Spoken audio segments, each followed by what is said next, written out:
Hey everyone, this is RJ from Team Overload, and today I'm playing the Battle for Wesnoth. This is a tactical RPG based strategy game, and ever since I started playing it, I've wanted to let you guys take a look at it. So I'm going to do one of the single player campaigns, and you just click campaign at the side here. There'll be a link to download the game in the description, and I think, let's have a look. Defend the forest of the elves against the first orcs to reach the great continent, learning valuable tactics as you do. Evil mages threatening the small. I think I'm going to do an orcish incursion.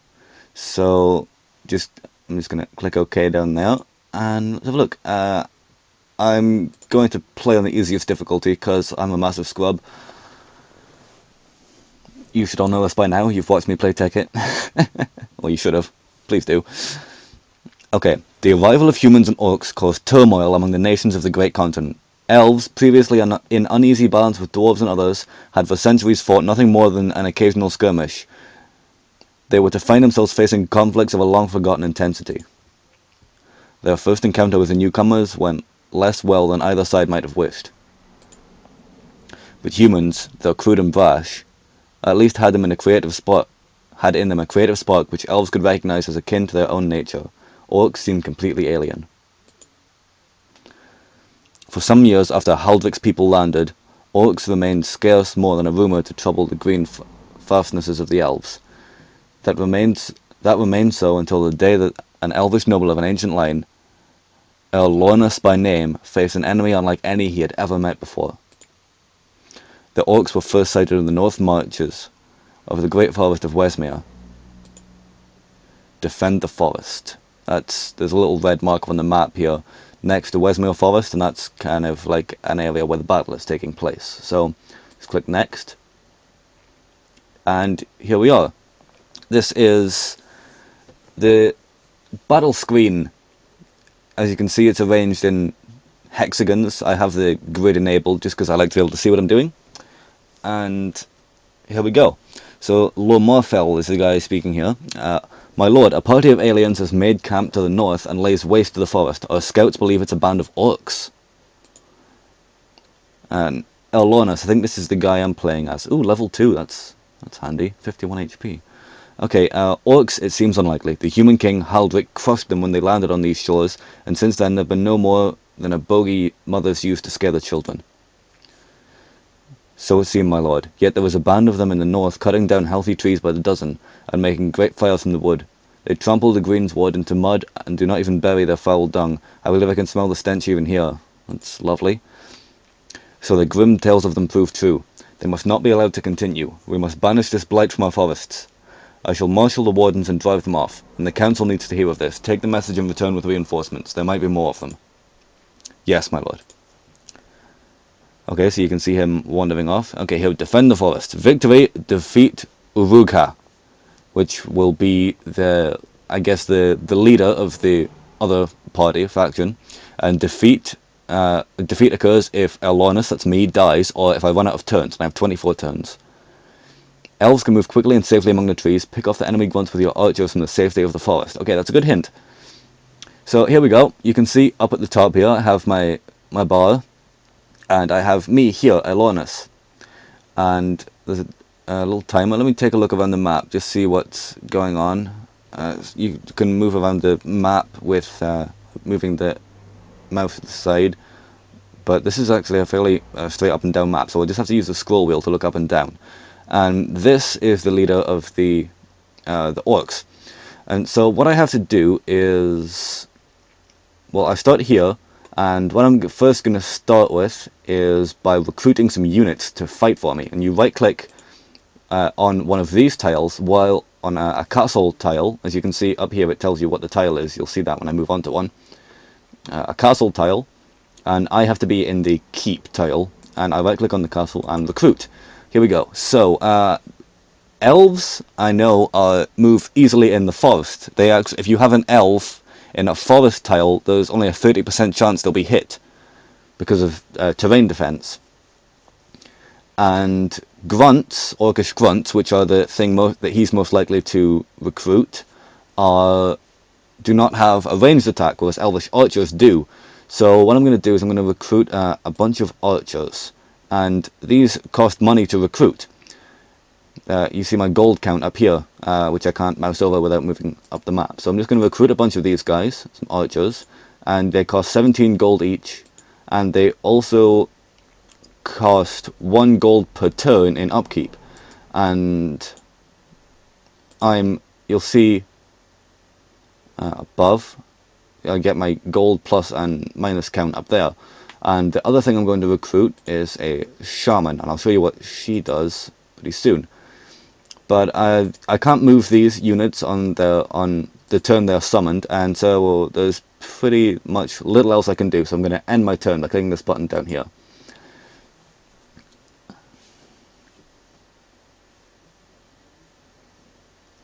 Look at them, big, slow, clumsy, and hardly a bow in hand. Keep to the trees, use your arrows, and the day will be ours. I should explain this actually. There's a day and night cycle, and lawful units, such as humans, have a plus 25% bonus in the day. They have a 25% damage bonus. And chaotic units, such as these orcs we're fighting, have a minus 25% debuff to their thing during the day, and the opposite is true at night. So what I'm going to do is try and I own these villages here, which means they're giving me some gold each turn, and I can't reach any more with these guys. So what I'm going to do is I'm going to try and get these up to try and form a barrier in the trees. So if I have him here, he'll be able to either move up and attack anyone here, or if anyone comes down here, he'll be able to get them from there. This guy I'm going to have hide here, and what I'm going to do is I'm going to, if I can, set, oh no, she doesn't have that much of a range. I was going to send my shaman here. I could click the square, but it would take her 2 turns to get there, which I think is actually worth it. So I'm going to send her there. She'll only get to there, and then she'll travel this extra bit the next turn. And this guy I'll have here backing these guys up, and I'll probably move them further forward in later turns. But for now I think that'll do, so I'm just going to end my turn. Right, and he's sent those to move out and take some villages so he can have some upkeep for his troops. And as you can see at the start of my turn, so Lomalithian, that's a bit complicated. Hold on. You can also rename units. That name's a bit complicated for me, so I'm just going to call her Sarah because I can pronounce that. There you go. And can any of the... so here we go. This guy here can move up and reach this guy. So I can move him to here and then attack him here. And because he's in the forest, he only has a 70% chance of being hit by this grunt. But he will actually have a 0% chance of being hit by the grunt because he's going to use his bow. And because the grunt doesn't have a ranged attack, he can't fight back. And I'll show you what these numbers mean. I'm using my bow, and it says 6-4. That means it has a chance to do up to 6 damage, and you fire 4 times. You're 4 damage at an attack. If I use the sword here, it would deal up to 5 damage, and I would launch 2 attacks. And because this Orcish grunt, where he's standing, has a terrain defense of 40%, I have a 60% chance to hit him. And if you want to see all this kind of in complicated form, you can click damage calculations, and it'll show you the expected HP. And so the most likely thing for it to happen here is that he will have either 29 or 23 HP, but I will end with 100 HP because he can't fight back, because he doesn't have a ranged weapon. So let me just click OK. There you go. Right, and he did 4 attacks, and you'll see this guy, his HP at the side next to his name has gone down. You'll see that here, and if you mouse over, it'll show resistances, and this guy actually has no resistances. And the little bar next to him has gone down. That's his health meter. And so what else can I do? Let's see. I could move him here, ready to attack this guy next. So yeah, let's move him up here. And if I can, I will move Sarah. No, she's actually got a pretty bad range of how far she can move. What I will do is send this guy up to here to get me a little extra income. And you go see it's gone up to 5. And this guy over to here, right, that's an extra 2 villages we now own, so we're getting more coin. And if you press N, it'll show the units it'll cycle through the units you haven't moved yet, which is useful to make sure you haven't missed any units. And so I'm going to move her up here. Would have been nice to move her. Oh no, none of my units have taken damage yet, so I can't show you what she does. Oh wow, that's a pretty big giveaway. Okay, so end my turn and see what this guy ends up doing.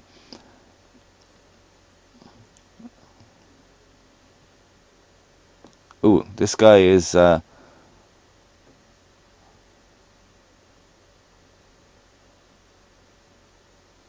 wow, he's a resilient little guy, isn't he? Oh, there you go, he's died. The first casualty, no.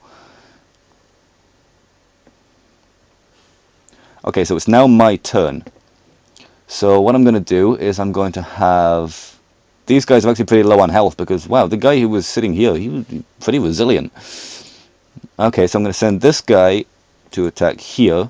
50% bow, 6-4. So, yeah, that's pretty good. I'm not going to take any damage because... There you go, he's pretty low on health now. I'm going to send him here. If I could just attack straight from here, but I'd only have 40% terrain defense. If I move here and then attack, I'll have 70% terrain defense, which is a lot better. So I'm going to move him to attack this guy. There you go, 50% chance of hitting. There we go, perfect. Good, two hits. Hot. I'll move her... I don't have anyone I can... I'll move her up to there. And I will move... If I move him to here, he'll be able to take this guy out, but he won't be much use against these guys. Oh wait, he can, because I can move him into one of these forest tiles. Do I dare? You know what, yeah, let's have him take out this guy, which is pretty much a mathematical certainty. There you go. The first death taken by this guy, and you see he's gained some XP. And if any of my units level up, which I doubt they will, I'll show you how that works. And now I'm actually getting income. I'm going to recruit another archer. And have I moved all my units? No, she hasn't moved, but I don't want her to. I want to keep her in that position. So, end turn.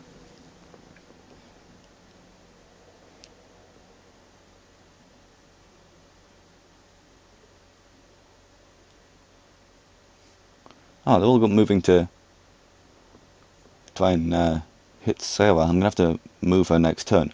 Okay, so it's now nighttime, which means elves are neutral, which means they're not affected by the time of day. But orcs are chaotic, which means they are going to have 25% stronger attacks. Now, what I can do is move her to a village, and at the start of the next turn, she'll heal 8 points, because villages have a healing effect. And I want to get this guy out of a village and occupy it myself. But the first thing I want to do is take out one of these guys. But which one? Which one's probably going to be the most... Are there any level 2s? No, they're all level 1. But this guy has 9 XP, so I want to take him out because I don't want him getting any stronger. But he also has a bow, but he only has a 30% chance of hitting me. So I'm going to go with that. There we go. Ooh. Oh wow, he's still alive. That's pretty good.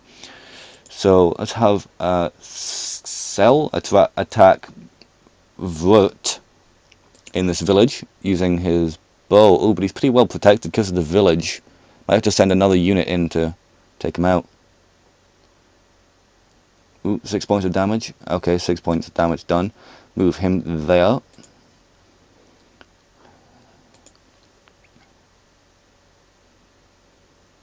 Another hit might do it. I don't know if we'll get another hit now.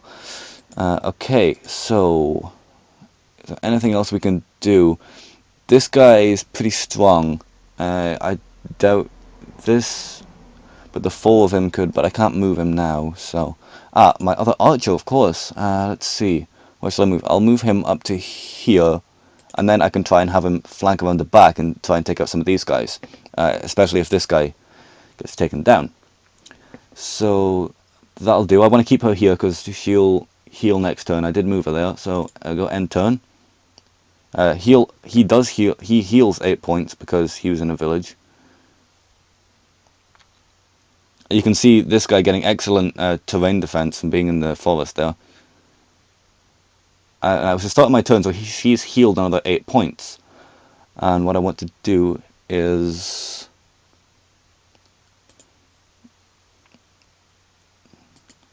I want to use him to attack him. Right, he's gone. And now I want to use him to move into the village and then attack him, which will both capture a village and attack an enemy. Right, that's him taken care of. I want to move him around here out of this guy's range and to attack him.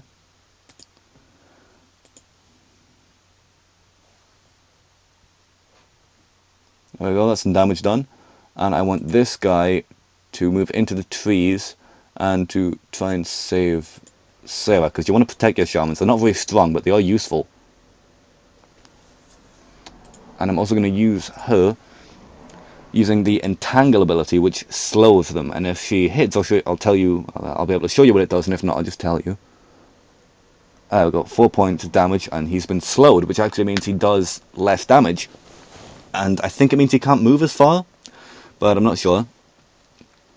Right, is there anyone I haven't moved? Just press N. There's me. And let's see, I will recruit one more archer. There we go.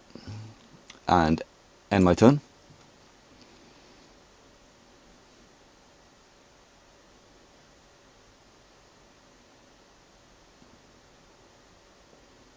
Oh wow, he was nearly a goner there. Okay, so Sarah's been healed. And you want to buff your shamans. And so because this guy's only got 6 health HP, I'm going to try and get her to get him with Entangle. There you go, to get her some HP. You get the most XP from actual killings, but you also get some from harming, and I definitely want to level up a shaman because they're very useful. What I want to do is... Right, this guy is an excellent time to tell you about Zone of Control. He cannot move away over here where he may usually be to, because he is engaged with these enemies. And that means that he has to fight, basically. That's all he can do. So I'm going to send him... He's pretty low on health, but I'm going to send him to attack this guy with his bow, because he has a pretty high chance of actually taking him out. There we go. Done. And he's got some XP. Now he needs 44 XP to level up, so he's halfway there, but this guy only needs 35. And that's because this guy, you'll see underneath his alignment here... Oh, I accidentally moused over Sarah. You'll see under his alignment here, he has 2 traits. And the dexterous means he has +1 damage to his bow, and intelligent actually means he needs less XP to advance. So I want to try and keep this guy alive. I'm not sure. Let's have a look at damage calculations for this guy. Okay, I'm going to send him to attack there because that seems like a good idea. I want to get this guy to take him out because I really want him to level up, because I want to show you the level up thing. And let's see, I think I may be able to take out this guy.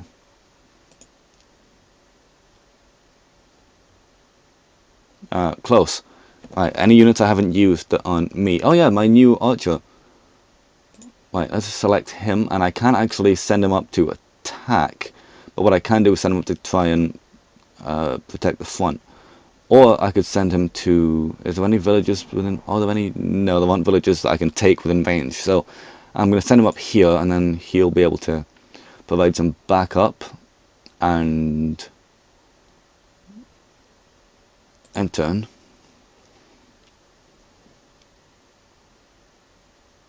Oh god, he's done. He's done. Oh, okay, so she could only actually heal 7 XP, and then she's now HP, and she's now full on health. So I now have back my plus 25% damage because it's daytime, and I'm going to get Rith here to attack Erlornas. There we go, dead. And Rith now has 26 HP, which means he's quite close to leveling up.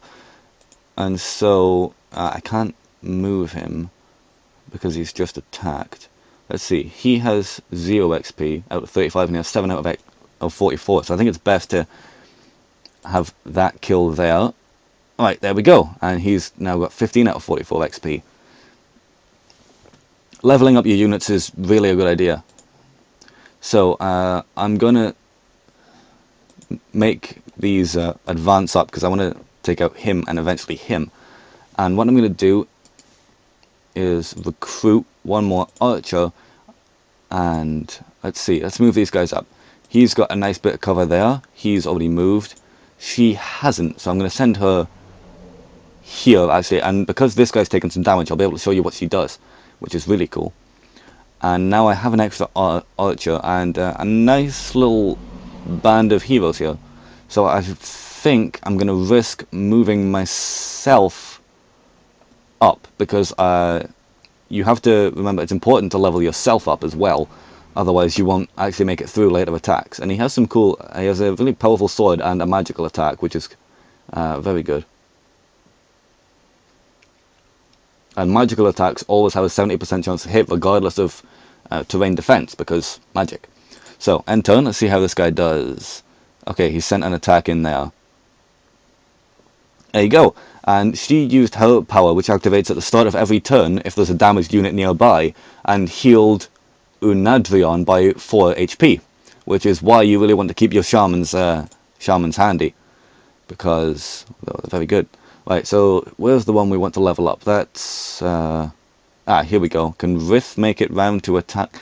He'd only have 40% terrain defense. I don't want to do that. I want to move him around to here and use the bow.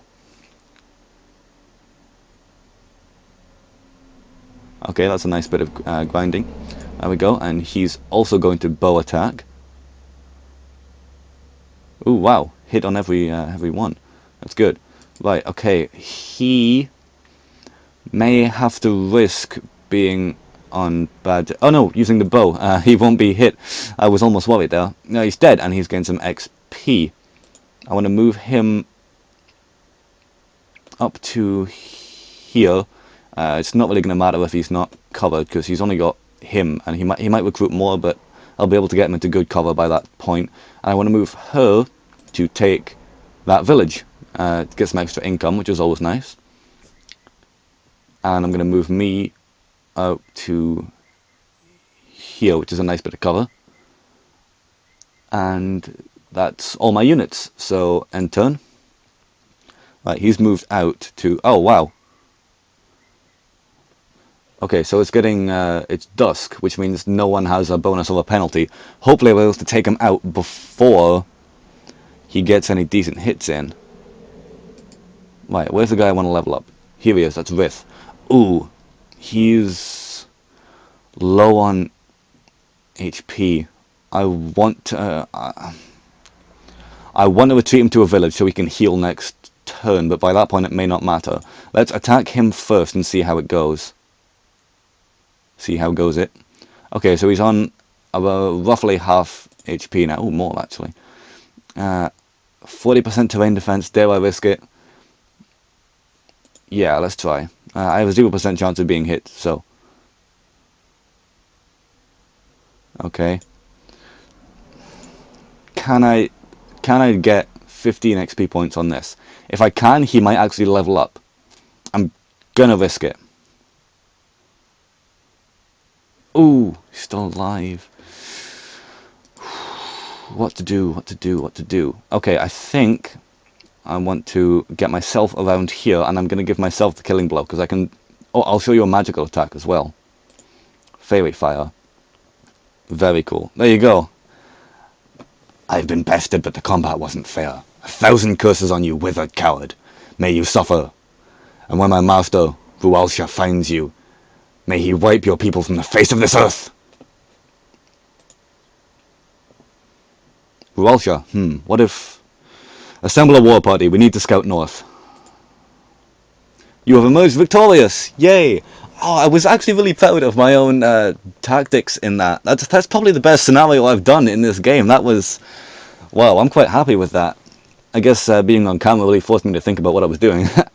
Okay, so I get a bonus gold of 144, and I finished 14 turns early. Well, that's pretty good. Early finish bonus. This is all details about basically gold and how I finished and stuff. And if I click that off, this here is called... I can't remember what it's called, but it lets you look at how you finished the game, and lets you see here, and there's the end scenario button down here. This is called a scenario, that's how this works. The battle is kind of called a scenario. And here we go, this is where I finished. There's me up here, my Elvish Lord. I have 16 out of 120 XP, which is good. And this is the guy, Rith, who I want to be calling upon in my next escapade. I'll show you how that works soon, because I really want him to level up. I don't think I've leveled up an Archer yet. I've leveled up Fighters. And my Shaman, I really want her back, because 6 XP out of 32 is better than no XP out of whatever the next person gets. Next Shaman. There we go. And I think there were some other people. Unadrion, I'll take him back too, because he was about halfway. So, yeah, this has been the end of my scenario. This is Battle for Wesnoth, and this has been the Fight Against the Orcs, or whatever the hell it was called, quest line. Leave a like if you want to see more of this, because it's something I'm going to enjoy recording. I know I will, because this has been great just here now. So, I've been RJ, this has been Battle for Wesnoth 1.10.6, I think is the current version I'm using, which is the stable release, not the development version. I'll put a link in the description, and this has been the first scenario of my quest, and I hope you've enjoyed watching, so goodbye.